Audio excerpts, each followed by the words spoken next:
Assalamualaikum warahmatullahi wabarakatuh.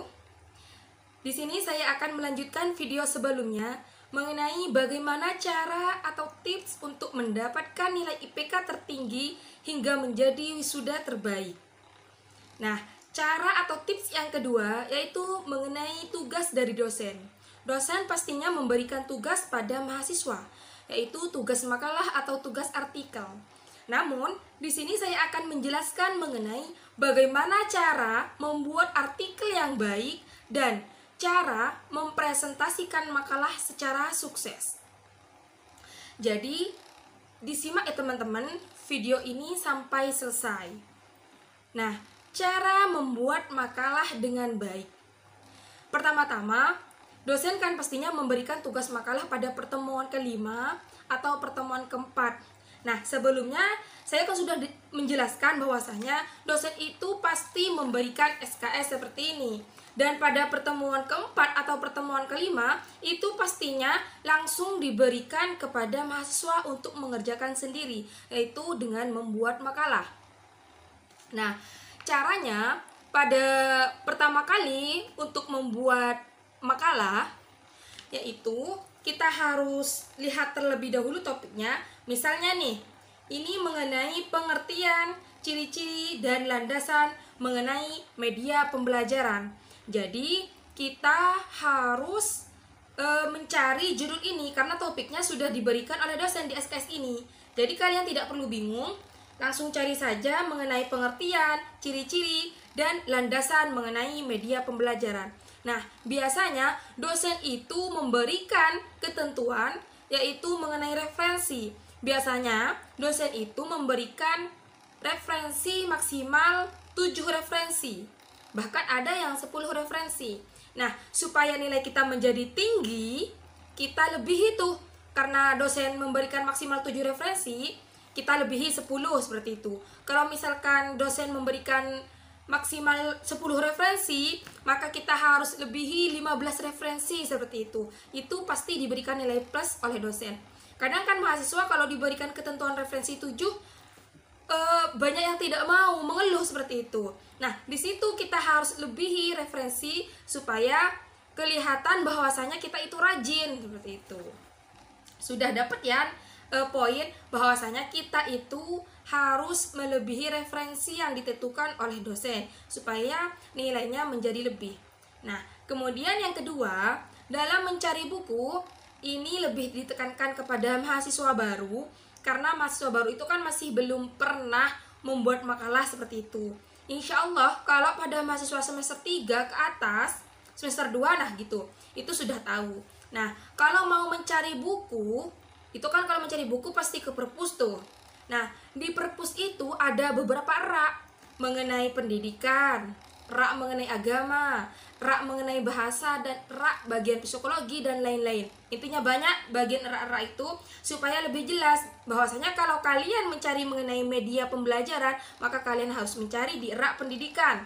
Seperti itu untuk mempermudah kalian dalam mencari buku. Untung kalau kalian bisa mencari buku menggunakan laptop atau komputer yang sudah disediakan oleh perpus, dan itu sangat mudah sekali. Karena kalau menggunakan komputer itu hanya ngetik judul yang kalian inginkan, kemudian muncul itu nama bukunya, ada C75, C76 seperti itu. Kalian cuma mencari angkanya, tapi tetap di rak pendidikan seperti itu. Nah, kemudian yang kedua, kalau mencari judul yang ditugaskan oleh dosen, maka kalian tidak boleh mencari judul buku yang di depan seperti ini.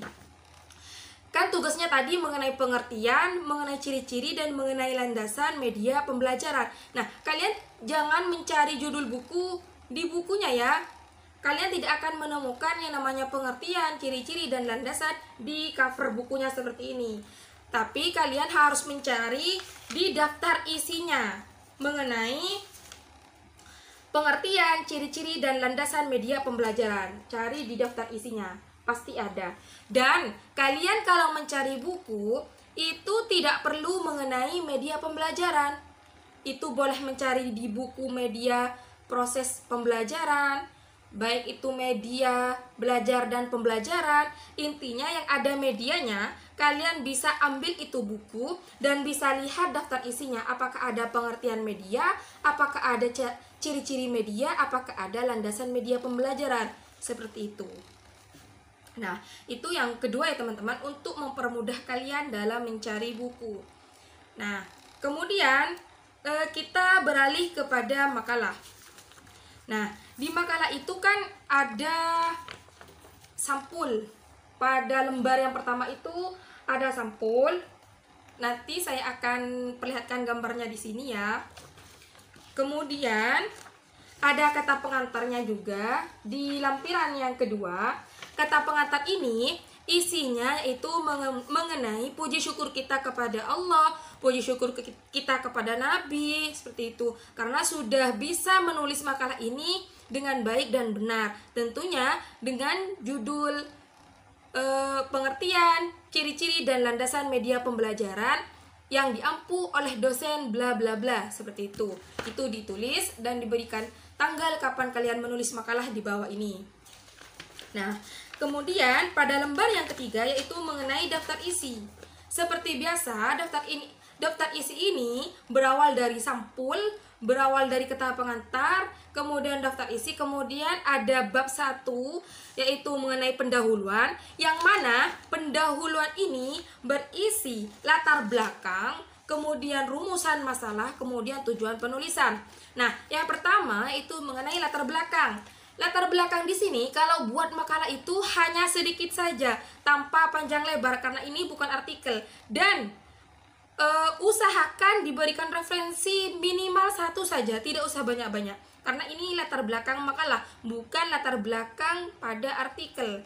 Nah, isinya apa? Isi dari latar belakang ini, pertama, karena mengenai media pembelajaran, kalian harus beri pengertian media pembelajaran, bahwasanya media pembelajaran ini adalah sebuah alat untuk memperlancar proses belajar mengajar. Kemudian kasih footnote, referensi ngambil di buku mana, seperti itu. Setelah itu, kalian jelaskan bahwasanya media pembelajaran ini sangat penting bagi kita untuk melakukan proses belajar mengajar. Selain itu, media pembelajaran ini sangat menunjang sekali bagaimana supaya kita mempermudah dalam proses mengajar. Intinya seperti itu, kalian karang sendiri, tidak usah banyak-banyak.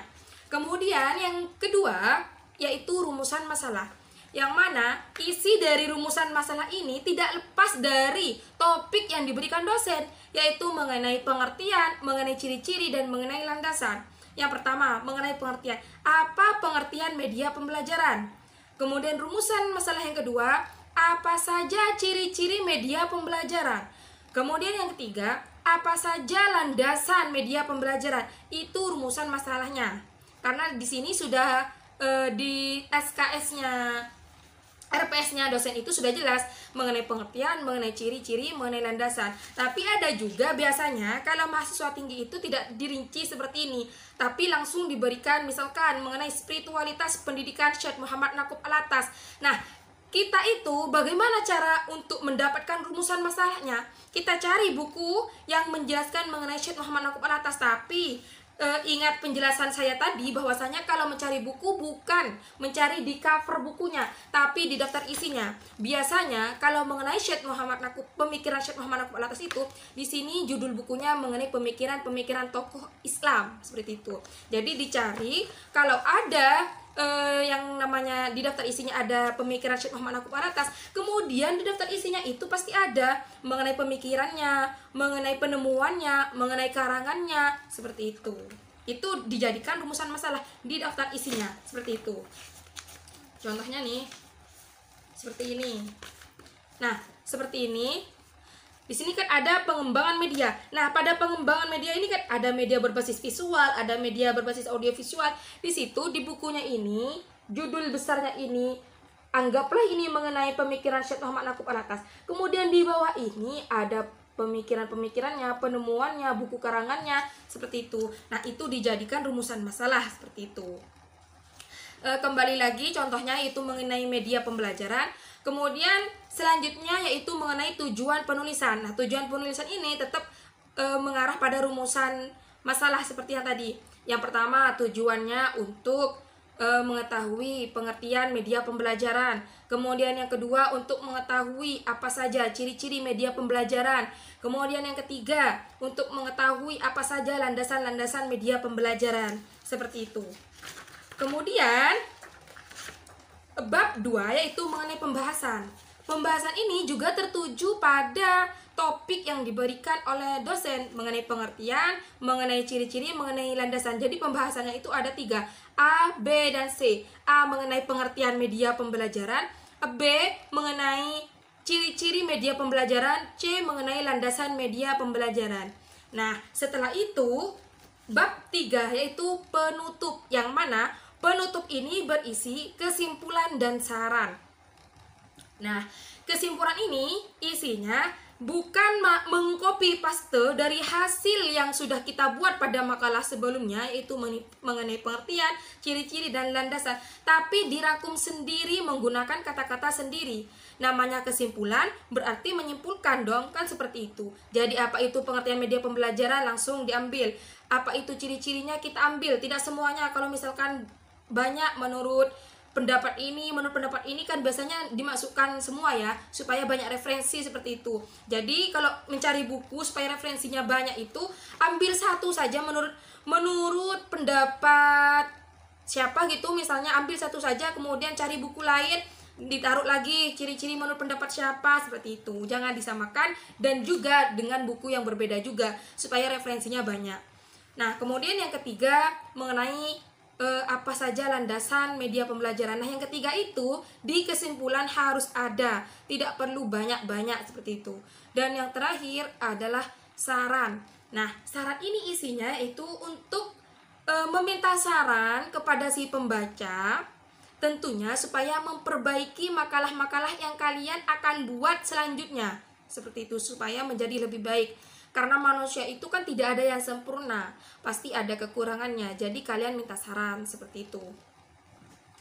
Nah, kemudian cara untuk sukses mempresentasikan makalah, supaya nantinya sukses dalam mempresentasikan, sehingga nilai kita dalam membuat makalah itu plus, dan dalam mempresentasikan makalah itu plus. Percuma dong kalau membuat makalahnya sudah bagus tapi presentasinya tidak bagus, kan percuma. Nah, jadi yang kedua ini adalah cara untuk mempresentasikan makalah dengan sukses. Yang pertama, kita itu harus membaca terlebih dahulu isi dari makalah. Nah, ini saya contohkan salah satu makalah dari saya, tapi ini sudah makalah S2 saya ya. Nah, kita baca dari apa yang sudah kita buat di buku yang kita sudah ambil referensinya. Nah, kita baca setiap paragraf dan kita pahami apa maksud dari itu. Saya contohkan ya. Pada paragraf pertama pada makalah saya itu mengenai perkembangan kurikulum pendidikan tinggi agama Islam di Indonesia. Pada paragraf pertama, perkembangan kurikulum pendidikan tinggi Islam, kurikulum pendidikan tinggi Islam awalnya untuk menyiapkan generasi untuk menjadi pelayan beragama, maka mata pelajaran lebih dominan pada mata pelajaran agama seperti fikih, usul fiqh, tafsir, hadis, kemudian ilmu-ilmu yang berkaitan dengan bahasa Arab seperti belaghah dan lainnya. Nah, di sini sudah ada titiknya, maka kita pahami. Dan yang saya pahami dari sini bahwasanya tujuan diadakan kurikulum pendidikan tinggi agama Islam awalnya itu tujuannya untuk menciptakan umat Islam yang beragama, sehingga pelajaran-pelajaran yang diberikan kepada mahasiswa pendidikan tinggi agama Islam itu mengenai pelajaran-pelajaran agama Islam seperti fikih, seperti usul fiqh, seperti tafsir, bahkan yang berbau tulisan Arab seperti belaghah, seperti itu. Nah, itu. Nah, karena apa yang dibicarakan saya, apa yang dipahami saya itu kata-katanya beda dengan di buku, dengan makalah yang kalian buat, tentunya yang diambil dari referensi. Jadi, yang kalian paham itu kemudian dicatat di pinggir seperti ini, supaya kalian mudah untuk memahaminya. Dan supaya kalian tidak lupa nantinya kalau mau mempelajarinya lagi. Jadi dicatat di pinggir seperti ini atau di atas. Nah, seperti itu. Kemudian lakukan Hal yang sama seperti yang tadi, dibaca setiap paragraf, kemudian dipahami, kemudian dicatat di pinggir. Nah, setelah itu kalau sudah selesai sampai akhir, kemudian dibaca berulang-ulang sampai kalian hafal, sehingga nantinya ketika waktu presentasi kalian sudah hafal. Dan ketika mempresentasikan ke depan tidak perlu membaca makalah atau membuka makalah, tapi kalian menjelaskan di depan tanpa melihat makalahnya. Namun kalau ketika kalian sudah lupa, tentunya kalian pasti membuka makalahnya, tapi tidak membaca. Dengan melihat tulisan di pinggir kalian satu saja, itu sudah ingat kembali dan kalian bisa melanjutkan kembali. Nah, keuntungannya apa dengan belajar seperti itu? Yang pertama, kalian tidak menguras waktu karena makalah itu bukan dibaca, tapi dijelaskan. Nah, kemudian yang kedua, kalian itu kelihatan perfect dan kelihatan percaya diri. Nah, jadi ketika mahasiswa yang lain atau audien yang lain yang mendengarkan, itu pastinya akan merasa paham karena kalian sudah menjelaskan tanpa melihat buku. Sehingga seperti itu. Sehingga dosen itu akan memberikan nilai plus pada kalian. Nah, yang ketiga, keuntungan yang ketiga, kalian bisa menjawab pertanyaan-pertanyaan teman-teman atau audien, pertanyaan apapun itu, karena kalian sudah paham mengenai makalah ini. Seperti itu. Nah, itu cara supaya presentasi kalian menjadi sukses ya teman-teman. Jadi dibaca setiap paragraf, dipahami. Kalau tidak paham terus dibaca berkali-kali sampai paham. Kemudian apa yang kalian paham itu dicatat di pinggir. Lakukan seperti itu sampai selesai. Dan keesokannya kalau mau presentasi kalian ulang-ulang sampai hafal. Sehingga besok ketika mau presentasi kalian tidak perlu melihat makalah lagi, tapi kalian sudah mampu menjelaskan secara berurut. Mana yang akan dijelaskan yang pertama, mana yang akan dijelaskan yang kedua. Jika kalian lupa, maka buka lagi. Hanya dengan melihat kalian bisa melanjutkan lagi. Seperti itu. Karena kan ada juga manusia yang lupa. Lupanya karena apa? Karena saking tebalnya makalah seperti itu. Nah, kemudian biasanya bagi mahasiswa yang semesternya sudah semester 3 atau semester 4, intinya semester 2 ke atas, itu biasanya ada dosen yang memberikan tugas makalah secara individu. Nah, tentunya itu sangat sangat bagus gitu kalau menurut saya daripada tugas kelompok seperti itu. Nah, kalau ada dosen yang memberikan tugas individu membuat makalah, maka caranya kalian supaya mendapatkan nilai plus dari dosen, usahakan kalian menggunakan PowerPoint. Sebenarnya meskipun kelompok, kalian bisa membuat PowerPoint juga. Meskipun tidak disuruh oleh dosen untuk membuat PowerPoint, maka kalian harus membuat PowerPoint. Itu nilai plusnya juga. Nah, kemudian penjelasannya menggunakan spidol atau ke papan tulis kalau individu ya, supaya lebih peka yang mendengarkan, lebih paham juga atas penjelasan sampean. Seperti itu. Nah, mungkin hanya itu yang bisa saya sampaikan. Semoga bermanfaat. Dan jangan lupa tonton terus video-video terbaru saya mengenai tips yang ketiga, yaitu tugas UTS dan tugas UAS. Apa sih maksud dari nilai UTS dan nilai UAS, dan bagaimana sih cara untuk mendapatkan nilai tinggi dari nilai UTS dan nilai UAS. Namun sebelum kalian menonton tips yang kedua, usahakan kalian juga menonton tips yang pertama ya, karena ini sudah berurutan mulai dari awal kalian masuk sampai kalian diberikan tugas oleh dosen. Sekian dari saya, terima kasih. Wassalamualaikum warahmatullahi wabarakatuh.